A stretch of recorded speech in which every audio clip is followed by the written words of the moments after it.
మురారి గారికి, అలానే రాజలింగం గారికి మా పాత లైన్ మిత్రుడు కూడా ఆయన. ఇంతకుముందు లైన్స్ అనేది సేవా ఆకాశం ఉండేది. నేను ఇప్పటికీ లైన్లో కంటిన్యూ అవుతా ఉన్నాను. ఆయన మాత్రం మరి సీరియస్ బాధ్యత తీసుకున్నట్టుగా అనిపిస్తూ ఉంది.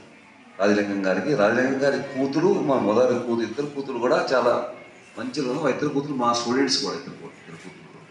అలానే పెట్రోల్ గారికి సీనియర్ సిటిజన్, పక్కన ఉన్న మొత్తయ్య గారికి, ఆయన సీనియర్ సిటిజన్ అయినప్పుడు కూడా కొత్తగా బోధనలో ఇంకా మనకు కొంచెం పనులు చేయాలి, పిల్లలంటే నాకు బాగా ఇష్టం, పిల్లలంటే నాకు దేవుళ్ళు లాంటి వాళ్ళు, వారి హృదయాలను దేవాలయాలు ఎదుర్కోవడానికి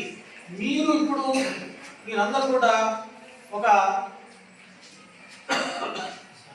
చక్కటి ప్రమాణం తీసుకోవాలి. మేము మా తల్లిదండ్రుల పట్ల ఎప్పుడు కూడా మేము నిర్లక్ష్యంగా ప్రవర్తించము, బాధ్యతగా ప్రవర్తిస్తాము అనేటువంటి ఒక చక్కని మీరు ప్రతిజ్ఞ తీసుకోవాల్సినటువంటి అవసరం కూడా ఉంది ఈ సందర్భంగా.